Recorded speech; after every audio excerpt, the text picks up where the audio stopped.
Wonderful. Let's go ahead and get started.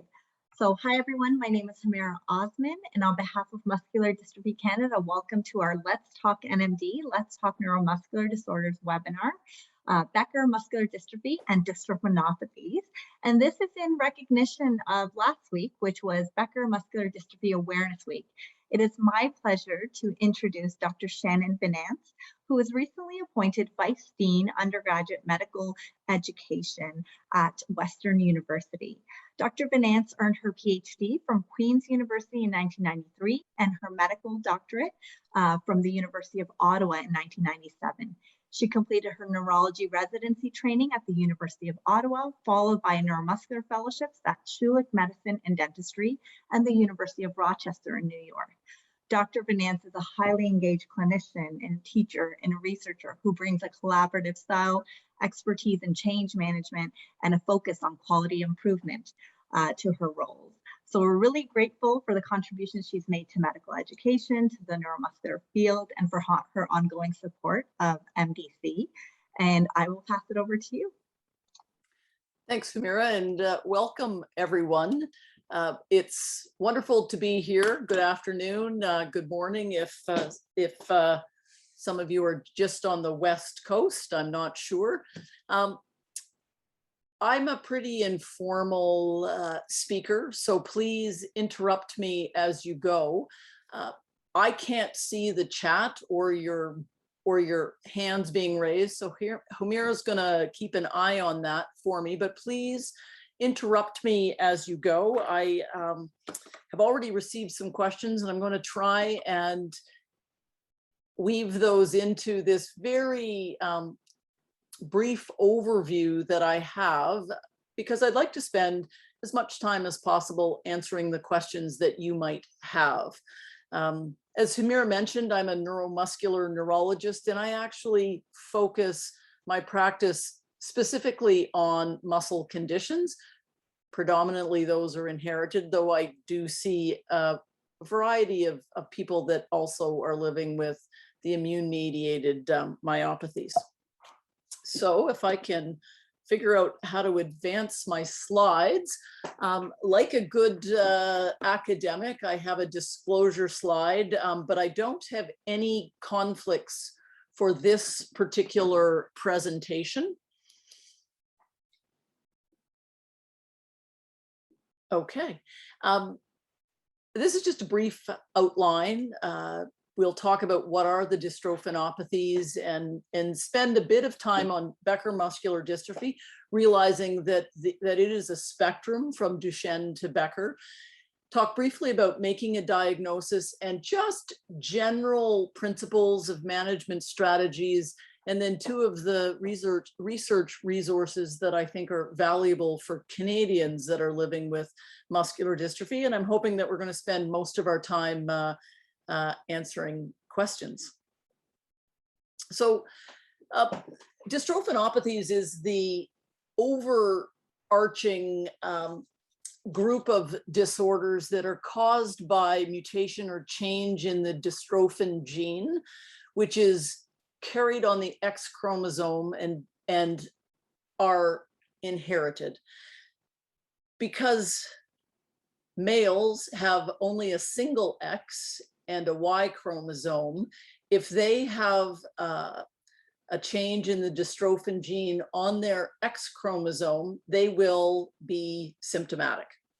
And we'll talk a little bit about the difference between Duchenne and Becker. Because women have two X chromosomes, for the most part, women are asymptomatic and they're carriers, which means that at conception, we will randomly pass on one of our two X chromosomes. So if you're a carrier, there is a 50% chance, it's like flipping a coin, that you will pass on the red X, which is the one that carries the change.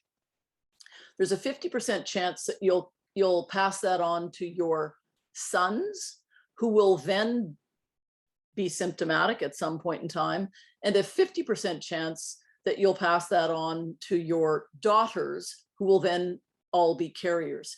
Now, interestingly, a couple of the questions that were sent in ahead of time talked about the language of being a manifesting carrier or a carrier. So what we know is that about 10% of girls and women that have this configuration, so in other words, they've received an X chromosome, a dystrophin that has a mutation or an alteration in it, 10% will become symptomatic. And we can talk a little bit about that, but for the most part, that ranges from, I'm going to say for the most part, that represents or can represent the range that we see in Becker. So we can come back to that. And if people aren't comfortable with that degree of information, we can go a little bit further. But what's important to know is that the age of onset and the severity really depends on the amount and the function of the dystrophin protein. So perhaps it's not surprising then that in Duchenne, there is really no functional protein, dystrophin protein that's produced. And that is the reason why little boys become symptomatic or begin to present early on between the ages of 2, 3 to 5. And in brackets is just the incidence that we see.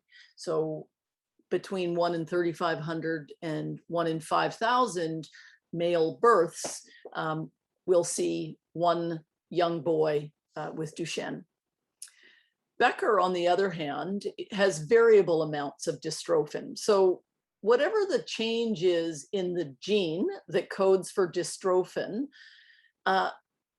it really will depend on how much or how normally functioning the dystrophin protein is when somebody will present. So we can have young men in their teens that will present with a progressive muscular dystrophy, and we can have virtually asymptomatic to minimally or asymptomatic men in their 6th, 7th, and 8th decades.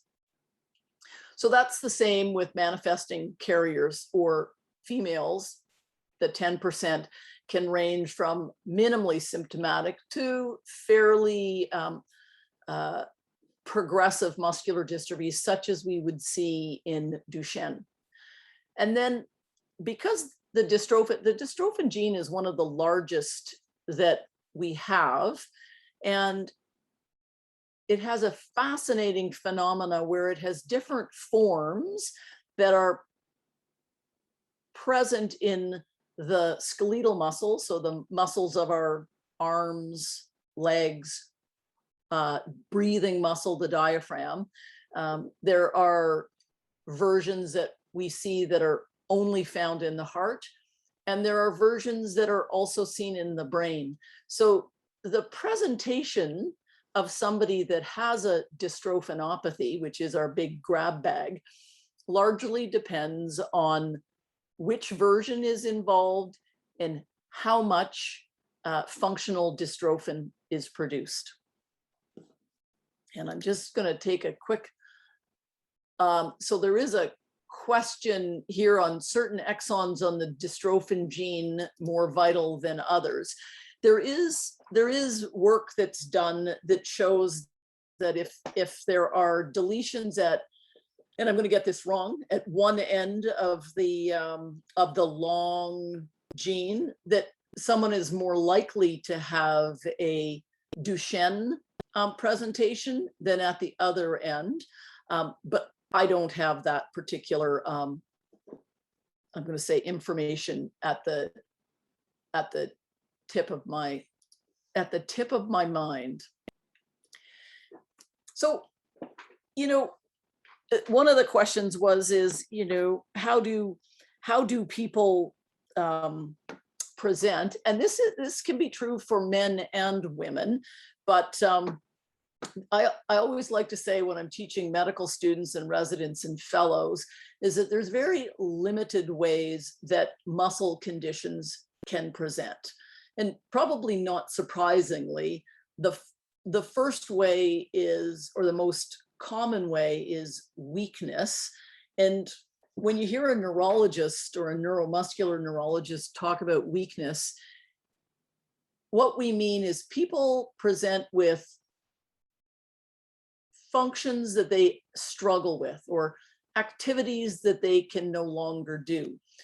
Lots of us will say that we feel weak, but that could be for a variety of reasons: fatigue, breathing difficulties, depression, other health conditions. But when we talk about muscular dystrophies and weakness or loss of muscle power, what people present with are difficulties doing daily tasks. And in both Duchenne and in Becker, it often presents first with difficulty walking, running, climbing stairs. So using the big muscles around your hips and your thighs. We can see people falling unexpectedly and without good explanation.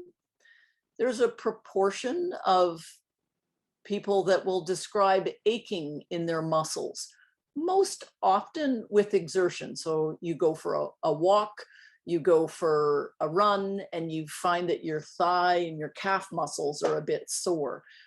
This is earlier and unexpected than what you might find if you over-exercised. So if any of you have gone to the gym or decided that, okay, this New Year's resolution, I'm going to go to the gym, I'm going to work out hard for an hour, and the next day you can barely move because your muscles are sore. That's not what we're talking about. We're talking about just some aching, maybe a bit of cramping, some stiffness in your muscles with relatively mild activity. Occasionally we can have people present with muscle breakdown, big fancy name, rhabdomyolysis. And what that results in, or how that comes to attention, is the kidneys filter our blood. And if you have muscle breakdown in the blood and the kidneys filtering it, when you have one of the big proteins from muscle, myoglobin, spilling over in the urine, your urine looks dark, tea-colored, often black. And when people see that, they often will present to medical attention because it's kind of alarming. Heart failure, again, this comes back to the fact that the dystrophin can be found in the heart depending on the mutations or the change in the genes. Sometimes that is the only presentation that some people will have. And I have cardiology colleagues that follow young men, older men that have heart failure or cardiomyopathies only. And for those of you that aren't comfortable with our lingo, we like to put opathy on the ends of things that aren't working well. So cardiomyopathy is the heart's not working well. When I say myopathy, that's muscle, because myo is Latin or Greek for muscle. Many of you will know that a known family history. So if you're somebody that has siblings or children or aunts and uncles that actually have a muscular dystrophy, that can bring somebody to attention. The brain isoform or version of dystrophin, when it's affected, sometimes the first time that somebody comes to clinical attention is because of school reports for attention or behavioral difficulties or learning difficulties. That can sometimes, and more often in Duchenne, be cognitive impairment, sometimes almost close to on an autism spectrum, less so in Becker's, which is more attention, behavioral, and some learning difficulties. Anesthetic reactions, for those of you that have or are living with or supporting somebody with Becker muscular dystrophy, it's very common for us to recommend a medical alert with the diagnosis and anesthetic precautions, because the muscle membrane is more fragile. Less of a concern with some of the newer anesthetics, but nevertheless is still something that should be taken note of. And then finally, in my Thursday clinic, which is when I see folks with muscle questions, concerns, myopathies, muscular dystrophies, I often receive referrals from family physicians to see somebody because they have an elevation in a blood test or a blood marker, this elevated CK or creatine kinase, which can reflect muscle breakdown. And we always have a little bit because our muscles generally go through some wear and tear. So there's always a normal range. However, if somebody's asymptomatic and they have an elevated CK in the several thousands, that's worth having an assessment for. So this how do individuals present is, I mean, that's about the range of symptoms or different presentations that somebody can have. But what I like to tell people is I always put a dystrophinopathy and Becker muscular dystrophy at the top of my list whenever I'm assessing men and women with a question of an underlying myopathy. I think about what are the things that are treatable and reversible, and what are the inherited conditions, and sort of the top 4 or 5 in each category. And that's important because if we can identify something that's reversible and treatable, that's great. But if we can't, and it's an inherited condition, we don't want to expose somebody to potentially toxic medications that aren't really going to have a benefit. And we would like to be able to have an accurate diagnosis for family planning, for participation in clinical trials, etc. So for those of you that have gone through this journey, it's a bit stepwise, but really when we make a diagnosis, first and foremost, and this is something that I teach medical students and residents, generally the most important part of an assessment is the story that somebody brings. And so we need to be able to listen and hear the concerns and the questions that people bring. Now we do have sort of a checklist of questions that we like to cover off. So for example, I will ask somebody to just sort of explain why they're here, what they're hoping for, and what are their main concerns or issues. But then I will also go through questions that relate to the family history, activity level as a youngster. So I will ask if you participated in sports or gym, and whether you ranked yourself, whether you would have ranked yourself at the front of the pack, the middle of the pack, or the back of the pack. And doesn't always correlate, but it's a piece of information. I like to have a 3-generation at least family tree if I can. We talk about I ask about developmental milestones, you know, what age somebody might have walked and ran, acquired speech, was there a history of toe walking, for example.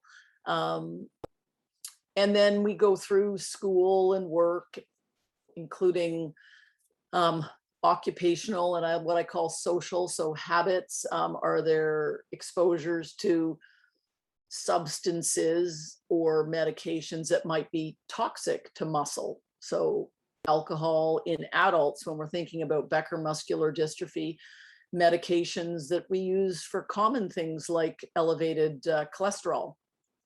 And then we do a physical exam.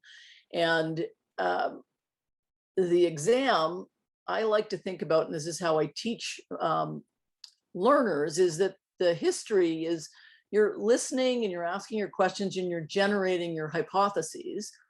And when you're doing your exam, you're actually testing your hypotheses. Because if somebody tells me that they're struggling with, for example, walking upstairs or, putting dishes in a cupboard over their head, I'm looking to see if they have weakness of the muscles around the shoulders or the hip. If they tell me that they're tripping and falling, I'm also going to do a good exam of the leg and ankle and foot muscles. So there's actually, I'm going to say, purpose behind what we do. And then often on the same day, somebody will have blood work, and you also have to know the biases of the docs that you're seeing. I'm also a neurophysiologist, so I do read electrodiagnostic studies. So those are EMG, nerve conduction studies, and I'm not sure if any of you have had those, but both of those tests really help us evaluate how the muscles and the nerves are communicating with each other through the junction that is between them. And while it can give us important information when we're thinking about a muscular dystrophy like Becker or Duchenne, these tests can also be normal in muscle conditions, and that doesn't rule it out. So it's important to take everything into a whole picture. And then people will have blood work, and again, we'll look at the muscle enzyme, the CK. I always check a thyroid function, because if your thyroid has slipped out of whack and has been there for a while, it can look very much like a muscular dystrophy. And then in Ontario, so depending where in Canada folks are, in Ontario, it's a very simple blood test that we can get at most of our hospitals, and it's shipped to sick kids in Toronto, where they do multiplex PCR analysis. And the important thing for people to know is, while we talk a lot about genetic testing and how we've come so far, most of our tests, are not 100% sensitive. So occasionally, in fact, not uncommonly, depending on the question that you're asking and the muscular dystrophy that you're looking for, it may come back with no particular answers. Now, what I would say about the dystrophin testing for sick kids is that the sensitivity is 50%, but it covers most of the really common deletions or duplications, and those are changes in the genetic code that we see. But if it comes back unremarkable, then often what we'll do then is we'll go on to a muscle biopsy and have the pathologist stain it for dystrophin, looking for clues that tell us that, actually, I still think it is a dystrophin problem. It's not some other muscular dystrophy. And then the lab in Toronto is able to do the much more, I'm going to say it's onerous, it's a lot more work.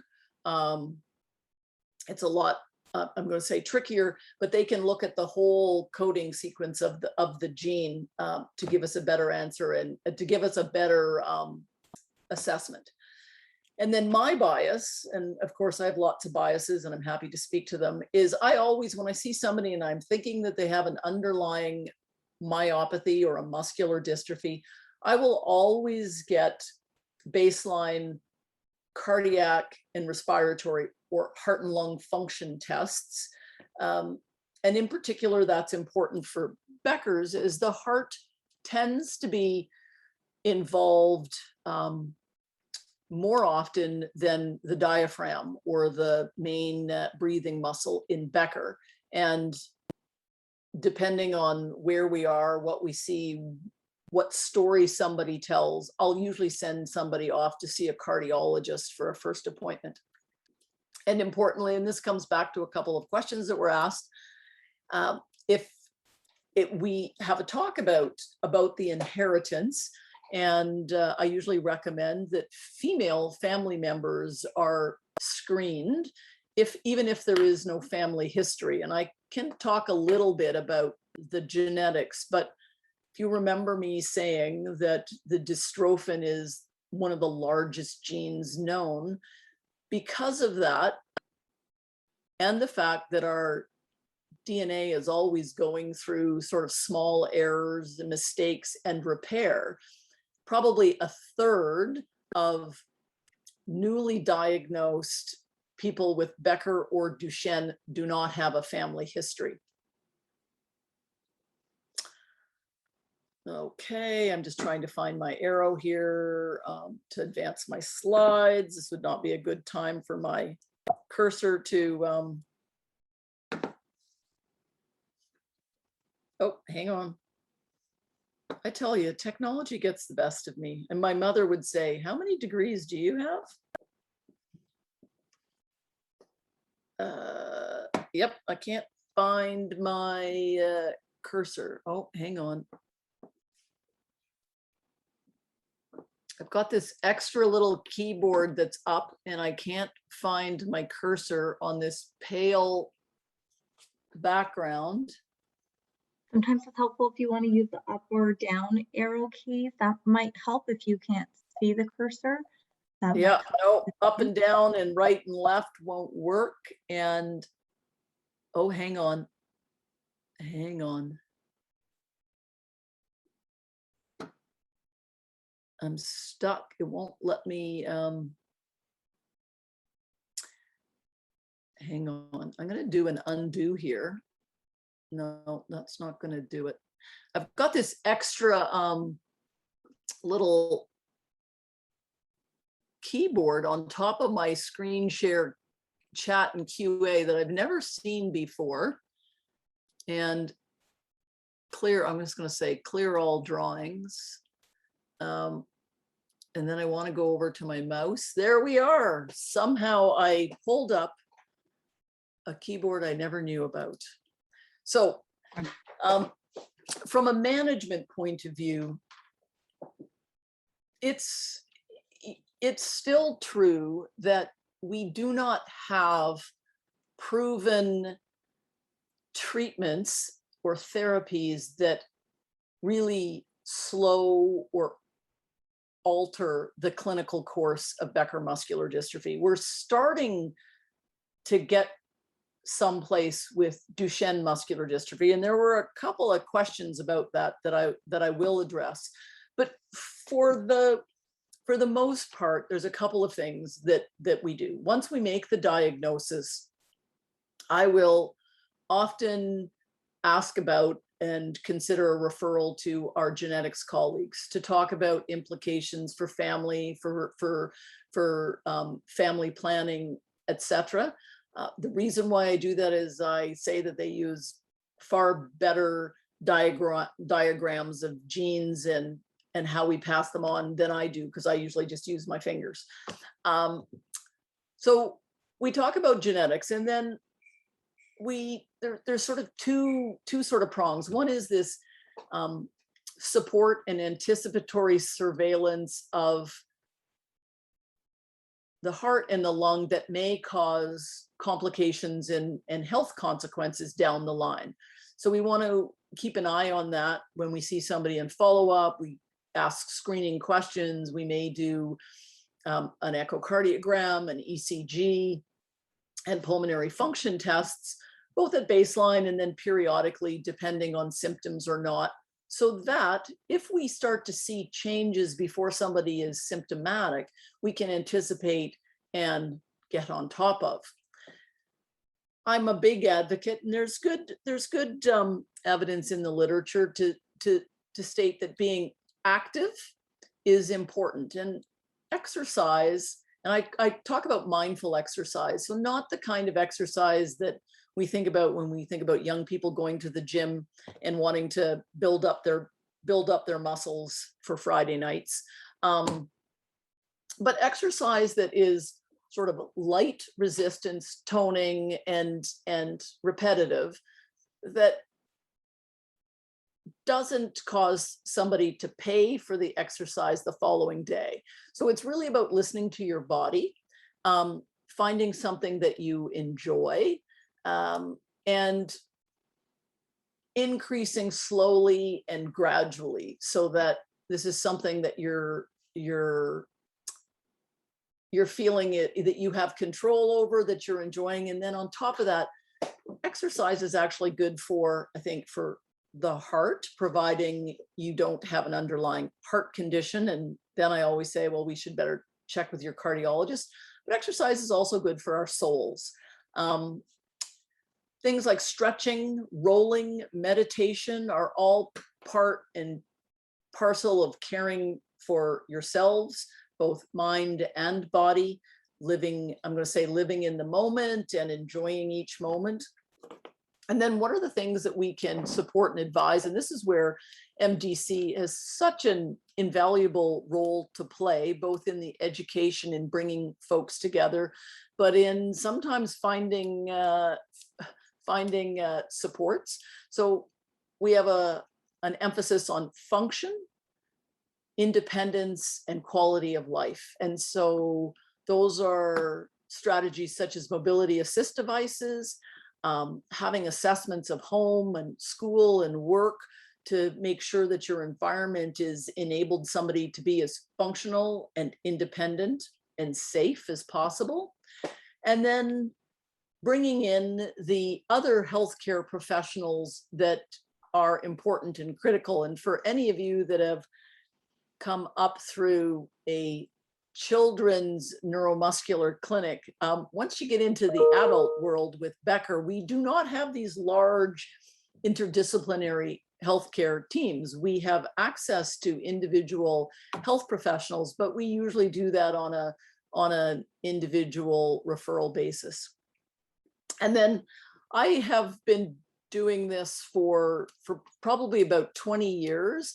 And while I think advanced care planning is important for all of us to do on a regular basis, no matter what our health is like, I think it's important that we talk about advanced care planning at different transitions and stages. So as you're moving from one clinic to another, if somebody moves from being independent walking to using a walker or a wheelchair, it's always an important strategy just to have those conversations, so that as a physician, and I work with the most amazing nurse practitioner, that we know how best to support you on your health journey.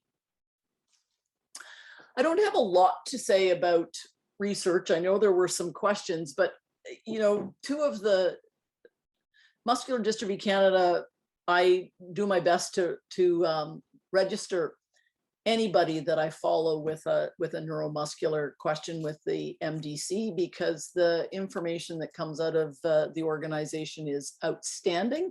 Plus, we have support groups, often locally, that are invaluable. Two other research resources: the Canadian Neuromuscular Disease Registry. Generally, your physician that's following you can register you, or there is a way for you to self-register at the cndr.org.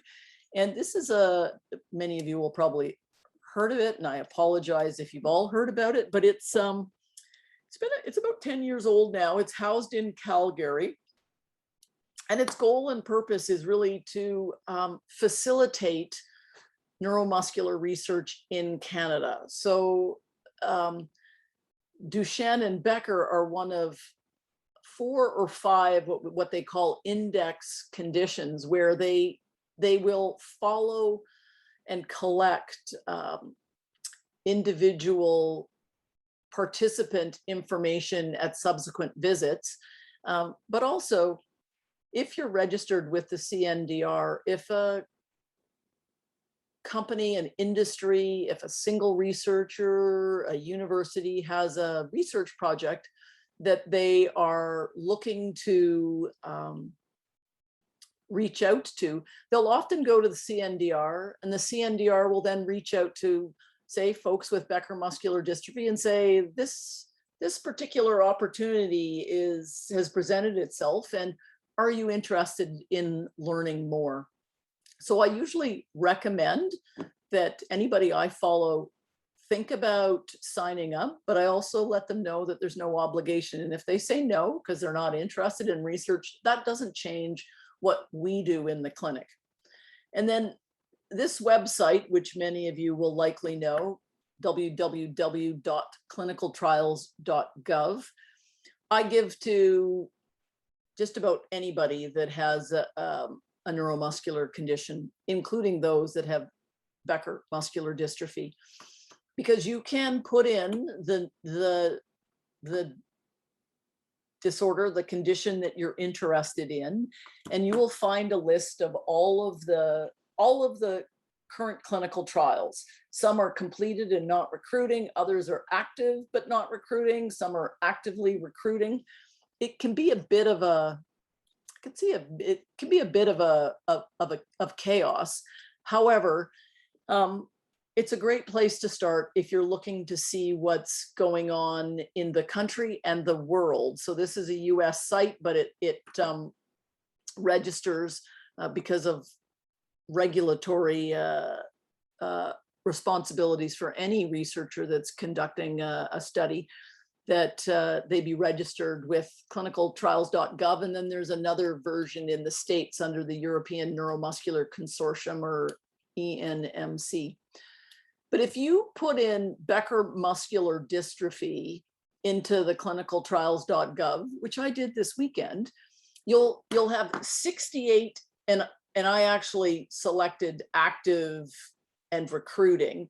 You actually come up with 68 research studies. Some of them are registries, some of them are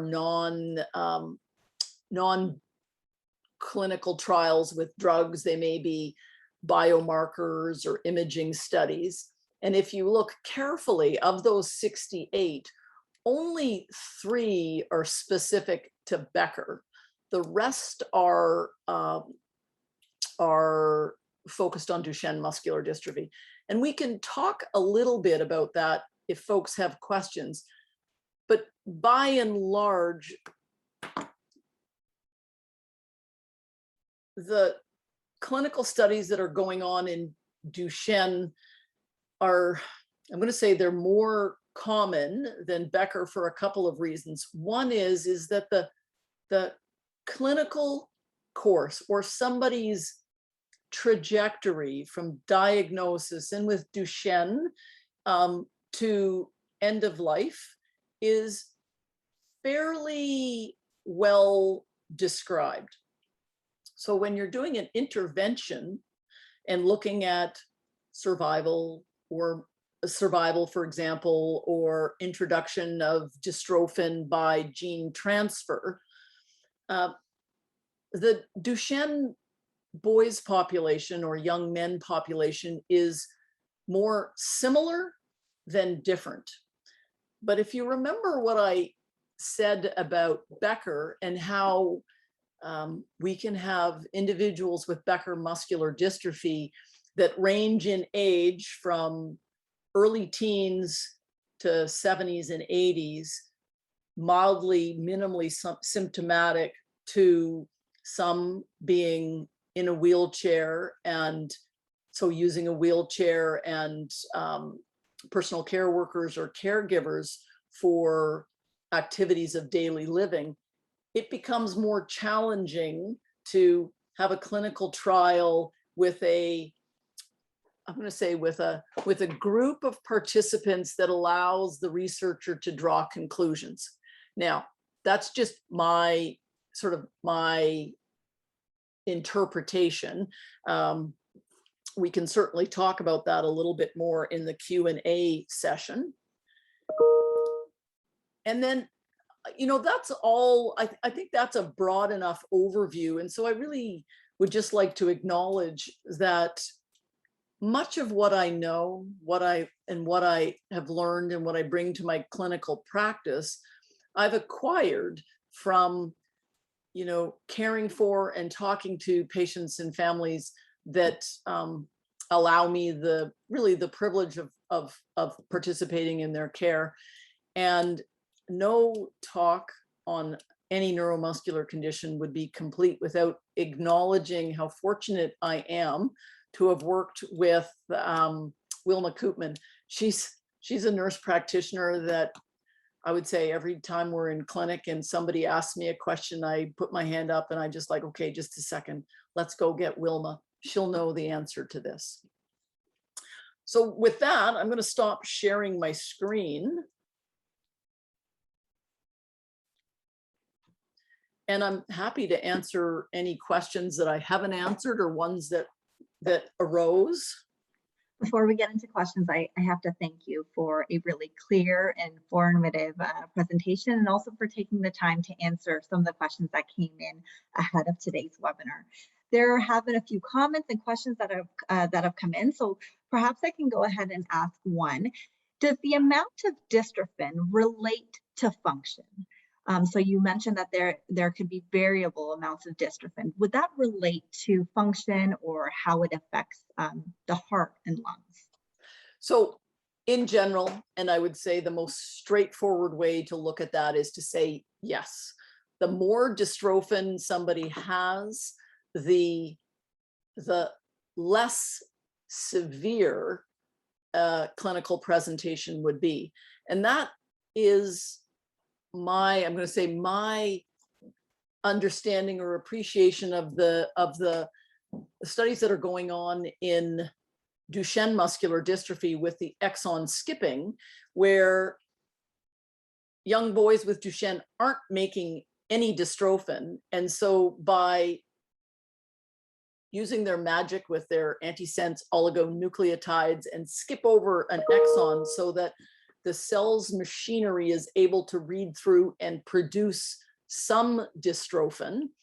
That is the goal, or that's how I like to conceptualize the goal of really taking somebody with Duchenne and turning that into more of a Becker phenotype. So more dystrophin, hopefully more function, etc. This might be related, but the next question is, there was a few comments that came in the chat, and that they were initially diagnosed with Duchenne, but because they were not, progressing and living later in life, they were then changed to a Becker muscular dystrophy diagnosis. How common is that? Is that considered a misdiagnosis? So there's a couple of things there, and yes, I have seen that. So what I like to say is that the more we learn about genetics and molecular genetics and diagnosis, the more complicated it becomes. So depending on your age and stage and when you were diagnosed, not that long ago, because the gene was only identified in 1981. And then there was a time lag till when we started using DNA testing to make the diagnosis instead of on a muscle biopsy. And then that has, we're still refining those tests. So historically, the distinction between Duchenne and Becker's was based on the age that someone transitioned to using a wheelchair for ambulation. And the cutoff was 12 for Duchenne and 16 for Becker. And then we had this group in between that we called an intermediate phenotype. But they're clearly just, they're on the same spectrum. So as we learn more about certain mutations, we know that somebody that might have been diagnosed quite early with a change that looked like Duchenne may not be progressing like Duchenne. And so then you revisit the diagnosis. You go, okay, so this isn't true. The other complicating factor is whether somebody has been exposed to steroids or not. So a lot of our young boys with Duchenne are on deflazacort or corticosteroids. And we don't or we haven't, because there's no really good data. We don't traditionally put folks with Becker on steroids because we don't have an end point. So what I would say is I'm not sure, it really depends on the circumstances of going from a Duchenne to a Becker. I'm not sure I would call it a misdiagnosis. I think it's more likely an accumulation of current knowledge and just rethinking about how somebody is behaving compared to what we know the natural history is for Duchenne, which is really tightly defined. Not so with Becker. It's also not uncommon. I've had probably a handful of young men that came with a diagnosis of either Duchenne or Becker muscular dystrophy based on a muscle biopsy and some very early genetic testing. And when it came time to be enrolled in a clinical trial and they had updated genetic testing, it turned out that, oh, you don't even have a dystrophinopathy. You have a limb-girdle muscular dystrophy. So that does happen. And I like to, again, when I'm teaching our residents and fellows, say that there's so much that we don't know. And people don't, I always say people don't necessarily read the textbooks, but I would say that's probably because the textbooks were written before we had complete information. That if somebody just doesn't seem to fit, then it's time to step back and just rethink your diagnosis. And you may come up with the same diagnosis, but it's an opportunity just to reflect and double check. I see someone is validating that they were misdiagnosed as limb girdle until they were sequenced and the entire dystrophin gene and found a deletion. The next question here is just wanting to expand on your comment around steroids. Are steroids still in use for early Beckers? This individual is commenting that they were prescribed a preventative measure to inhibit fibrosis and inflammation. Do you know, actually, I tell myself never to say it's a good question because all questions are good.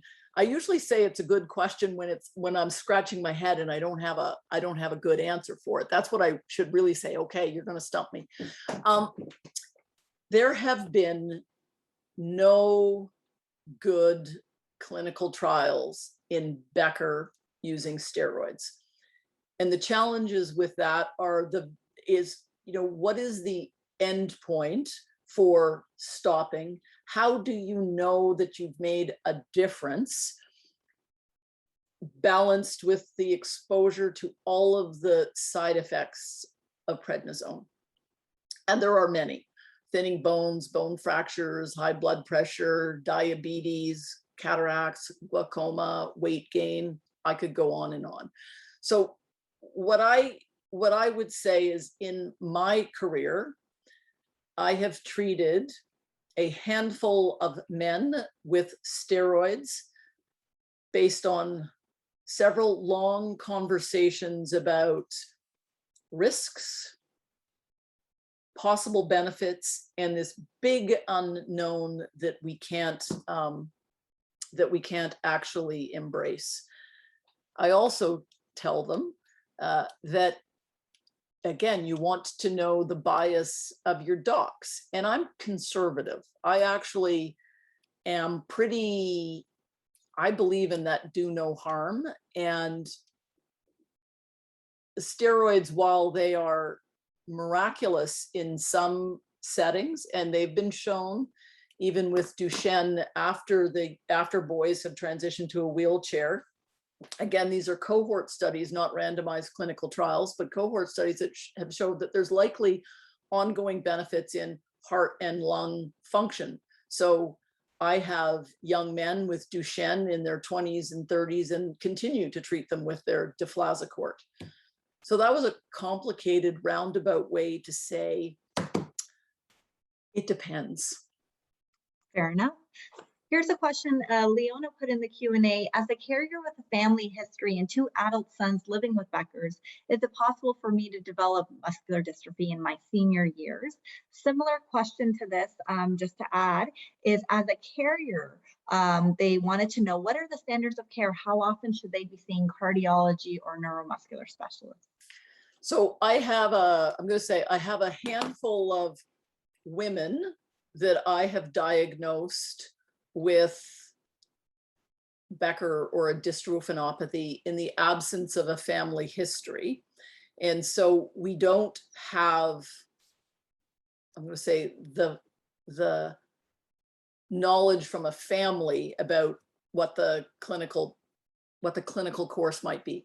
So in general, if they're asymptomatic or minimally symptomatic, and I can think of a young woman I have who's a carrier, goes to the gym, exercises 5 days a week, I had just said to her and her family doc, it would be reasonable to repeat an ECG, an echocardiogram, and breathing tests every 5 years, just looking for any subclinical change that might suggest closer follow-up. If I have a mom with sons, and I do have, again, a handful of moms with sons that are asymptomatic, I will follow them for 4, 5, 10 years. And providing they're not developing any new symptoms, I usually return them back to their family doctor, recognizing that sometimes that can be anxiety provoking because family docs may not have the same comfort or knowledge. I'm a big fan of picking up the telephone and then calling, though, if you've got questions, because, you know, part of it is keeping somebody in the healthcare system and with follow-up appointments that may cause some anxiety themselves because, you know, oh, is she gonna say that I've worsened? Usually if I'm honest, which I try to be, most people will notice that there's a change in their function or ability before we'll pick something up bedside testing. So once I've got a relationship established with somebody, then I'll often send them back to their family doctor and say, you know, if things change, you can be sent back. I'm not sure if that addresses the question specifically. That's sort of my bias. And if you go to what the guidelines are, I think any woman that is a carrier should at least have a baseline assessment, some baseline investigations, and then periodically think about it down the line. That's great. I have a comment here before going to the next question. They wanted to thank you for addressing the anxiety that's related to being a carrier, but also the guilt, and talking about the lack of psychosocial and mental health or adjustment supports that they received with being a carrier. While it didn't impact their function, it definitely impacted mental health. Oh yeah, absolutely. And that remains and continues to be a huge gap in support. And I think the pediatric environment does it better than the adult environment because they come with a team that often has a social worker and a nurse practitioner, whereas in the adult, because we're not set up that way, there may be the occasional neuromuscular academic clinic that is, but for the most part, we're not. And so it is a gap in addressing the, I'm going to say in addressing the emotional aspect and the mental health. We do try and do that with our patients, the men and women that are living with. We're not as good with the mums and the sisters. Wonderful.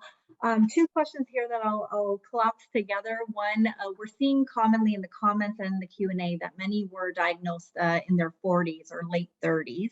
And Peter here is asking whether there were any signs that would have helped, that could have indicated Becker.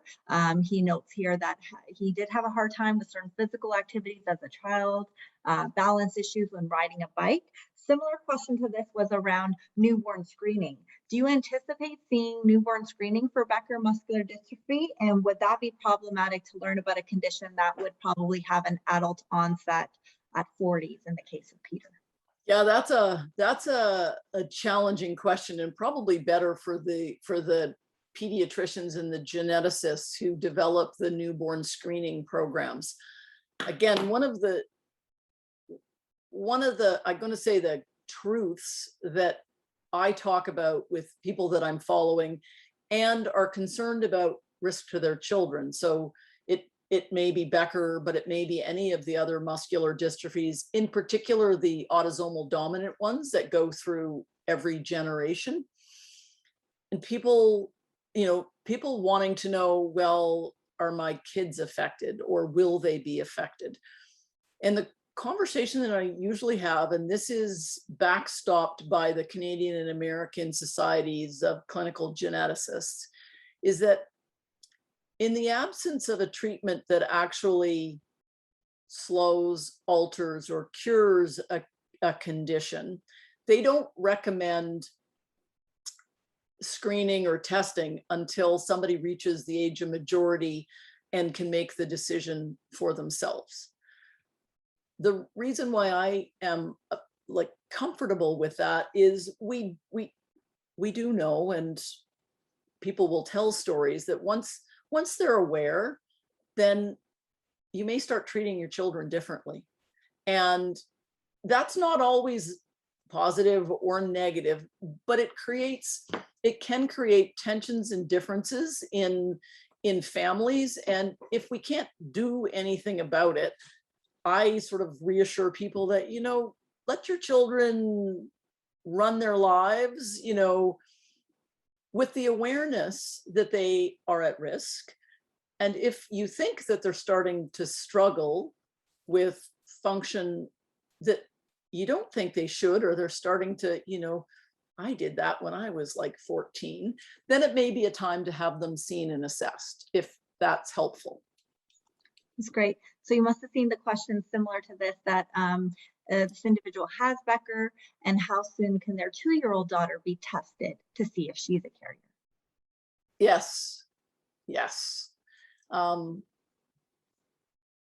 I see some comments about, I had some slides of the large calves, which are often a clue in Duchenne, especially in little boys, when you see these what look like very well-formed calf muscles, but you can also see it in Becker. One of the challenges that I've come to appreciate is that there are families that don't have dystrophinopathies or a muscular dystrophy that have really big calves. And you sometimes go, I can sometimes find myself going down a pathway that I actually wasn't supposed to go down, because I looked at somebody in a holistic way, and because I'm always looking for clues, I'm like, oh, that's interesting. So we do use clues like that to help make a diagnosis. And but again, if somebody's not, in the absence of having really good treatments that will improve function, I'm not sure. And again, this is my bias, and I'm happy to have people call me out on that. Sometimes, making a diagnosis earlier when we actually can't do anything, or it doesn't change the outcome, may not be all that helpful. And I think about, it's completely unrelated, but that's the about face that has been done in breast cancer screening in women, and having women do breast self-exams. I think what the data and evidence would show is that sometimes is picking up the cancers earlier. Often you have women in treatment earlier, which affects their quality of life. but it doesn't change outcomes. And that's just me paraphrasing the literature. So if somebody knows differently, please weigh in. No, that is great. I wanted to take this time to thank everyone for a really engaging comment section, the questions that have come in. I do apologize if I missed your question or we didn't have time to get to it, but we will follow up, such as the question on finding resources or neurologists in the Calgary area. We can follow up with you, Peter, on that. But mostly, thank you so much, Dr. Venance, for taking the time today to share information on Becker muscular dystrophy and answering the questions that have come in. We really appreciate your expertise and your time. Thank you all so much. Thanks for joining. Thank you. I thoroughly enjoyed it. Wish I could see you all. Hopefully next time we'll be able to be in an in-person conference and get to meet you in person. Thank you all so much. Have a good rest of your day. Take care. Bye-bye now.